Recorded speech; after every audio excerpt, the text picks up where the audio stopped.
ಪೂಜ್ಯನೀಯವಾಗಿರುವಂತ ವಸ್ತು ಈ ಜಗತ್ತಿನೊಳಗೆ ತಾಯಿ. ಮಗು ಅಳುವ ಸಮಯದಲ್ಲಿ ತಂದೆ ಬಂದು ಎತ್ತಿಕೊಂಡರೆ ಸುಮ್ಮನೆ ಇರುವುದಿಲ್ಲ. ಅದೇ ಹಡೆದ ತಾಯಿ ಓಡೋಡಿ ಬಂದು ಅಂತಂದ್ರೆ ಎದಿಗೆ ಆವಚ್ಚಿಕೊಂಡು ಎದಿ ಹಾಲನ್ನ ಕೊಟ್ರ ಮಗು ಸುಮ್ಮನಾಗ್ತದಂದ್ರೆ ತಾಯಿ ಒಳಗೆ ಅಂತ ತಾಕತ್ತಿರಬಹುದು. ಹೆಂಗ ಮನೆ ಒಳಗ ತಾಯಿ ಮಗುನನ್ನ ಸ್ವಚ್ಛ ಮಾಡ್ತಾಳೋ ಅವಾಗ ತಂದೆ ಬಾ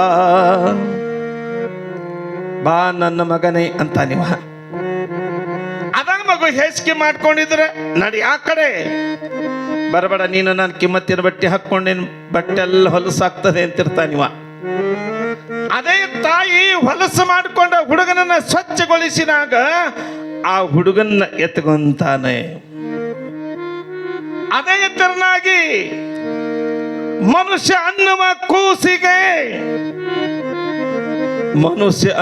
ಕೂಸಿಗೆ ಗುರು ಅನ್ನುವಂತಹ ತಾಯಿ. ಹೀಗೆ ಆ ತಾಯಿ ಮಗುವನ್ನ ಸ್ವಚ್ಛ ಮಾಡ್ತಾಳೋ ಆಗ ಗುರು ಅನ್ನುವಂತ ತಾಯಿ ಭಕ್ತನ ಮನದ ಪಾಪವನ್ನ, ಕರ್ಮವನ್ನ, ದೋಷವನ್ನ ಕಳೆದು ಸ್ವಚ್ಛ ಮಾಡ್ತಾನ ಗುರು. ತಾಯಿ ಹೆಂಗ ಸ್ವಚ್ಛ ಮಾಡ್ತಾಳ, ಮಗುವಿನ ದೇಹದ ಸ್ವಚ್ಛ ಮಾಡಿದರೆ ಗುರು ಆ ಭಕ್ತನ ಅಂತರಂಗದಲ್ಲಿರುವ ಪಾಪ ಕರ್ಮದ ಕೊಳೆಯನ್ನ ತೊಳೆದು ಅಲ್ಲಿ ಪರಮಾತ್ಮನ ಸ್ವರೂಪನಾಗಿರುವಂತ ಗುರು ಎತ್ತಿಕೊಳ್ತಾನೆ. ಶುದ್ಧ ಪ್ರೀತಿ ಮಾಡಿದವಳು ತಾಯಿಯಲ್ಲವೇ,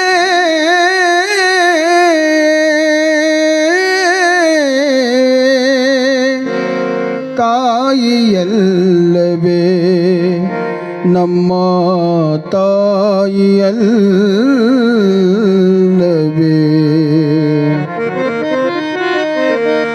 ನಮ್ಮನ್ನು ಹಡೆದವಳು ಹಡೆದು ಜ್ವಾಕಿ ಮಾಡಿದವಳೇ, ನಮ್ಮನ್ನು ಹಡೆದವಳು ಹಡೆದು ಜ್ವಾಕಿ ಮಾಡಿದವಳೇ, ತಾಯಿಯಲ್ಲವೇ ನಮ್ಮ ತಾಯಿಯಲ್ಲವೇ, ತಾಯಿಯಲ್ಲವೇ ನಮ್ಮ ತಾಯಿಯಲ್ಲವೇ.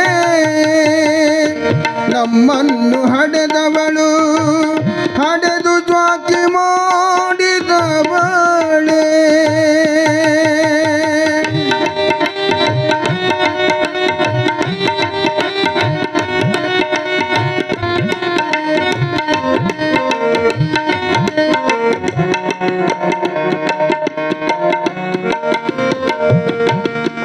ಆಡುವಾಗ ಓಡುವಾಗ ಮಲಗಿ ನಿದ್ರೆ ಮಾಡುವಾಗ, ಆಡುವಾಗ ಓಡುವಾಗ ಮಲಗಿ ನಿದ್ರೆ ಮಾಡುವಾಗ ನೋಡಿ ಕಾಪಾಡಿದವಳು ತಾಯಿಯಲ್ಲವೇ, ನೋಡಿ ಕಾಪಾಡಿದವಳು ತಾಯಿಯಲ್ಲವೇ, ತಾಯಿಯಲ್ಲವೇ, ತಾಯಿಯಲ್ಲವೇ.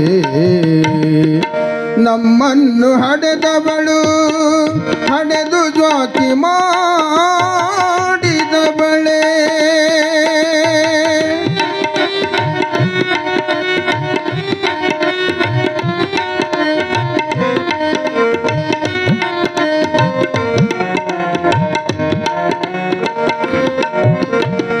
ವಿದ್ಯೆಯನ್ನು ಕಲಿಯಲೆಂದು ಬುದ್ಧಿವಂತನಾಗಲೆಂದು ಒಲುಮೆಯಿಂದ ಹರಸಿದವಳು ತಾಯಿಯಲ್ಲವೇ, ಒಲುಮೆಯಿಂದ ಹರಸಿದವಳು ತಾಯಿಯಲ್ಲವೇ.